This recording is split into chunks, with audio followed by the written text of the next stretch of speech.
एक घना और हरा भरा जंगल था जहाँ तरह तरह के जानवर शांति से रहते थे। उसी जंगल में कमल नाम का एक कछुआ रहता था। कमल बेहद समझदार, शांत और सूझबूझ से भरा हुआ था। उसका स्वभाव गंभीर था और वो हर बात को ध्यान से सोचता और फिर कोई निर्णय लेता। उसी जंगल में एक बहुत सुंदर मोर भी रहता था जिसका नाम था मयूर। मयूर अपनी सुंदरता और रंग बिरंगे पंखों पर बहुत घमंड करता था। वह अक्सर जंगल के अन्य जानवरों से कहता, क्या तुम जानते हो कि मैं आसमान में बादलों के पार उड़ सकता हूँ, वहाँ जहाँ न तो कोई बाज जाता है न गरुड़। मैं तो सूर्य देव से भी मिल चुका हूँ। सभी जानवर मोर की बातों को सुनकर हैरान रह जाते। कुछ उसे सच मान लेते और कुछ चुपचाप हंसते। लेकिन कमल को मयूर की बातों पर बिल्कुल भी भरोसा नहीं था। वह जानता था कि मोर उड़ तो सकता है लेकिन ऊंचाई पर नहीं, और सूर्य तक पहुंचना तो एकदम असंभव है। एक दिन कछुए ने मयूर से कहा, मित्र मयूर, यदि तुम सच में बादलों से ऊपर उड़ सकते हो और सूर्य को छू सकते हो तो हमें क्यों नहीं दिखाते? कल सुबह जब सूरज उगेगा तो पास वाली ऊंची पहाड़ी पर चलो।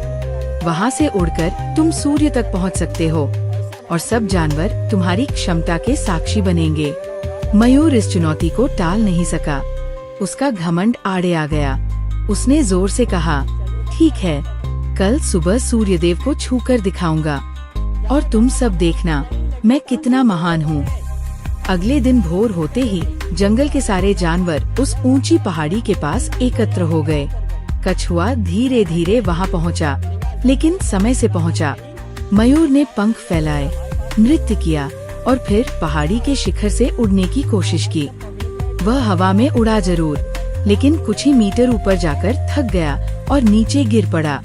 सारे जानवर ये देखकर हैरान और फिर हंसी से लोटपोट हो गए।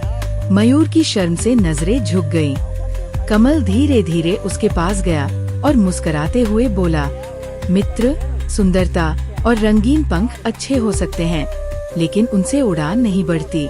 असली ऊंचाई सच और विनम्रता से मिलती है, न कि झूठ और घमंड से। मयूर को अपनी गलती का एहसास हुआ। वह जान गया कि झूठ बोलने और शेखी मारने से इज्जत नहीं बढ़ती, बल्कि घटती है। उसने सब जानवरों से क्षमा मांगी और भविष्य में कभी झूठ न बोलने की कसम खाई। उस दिन के बाद मयूर पहले से अधिक शांत और मिलनसार हो गया और कमल का वो अच्छा मित्र बन गया। सिख, जो केवल सुंदरता और झूठी शेखी पर घमंड करता है, वह कभी ऊंचाई तक नहीं पहुंच पाता। सच्चाई और विनम्रता ही सच्चे गुण हैं।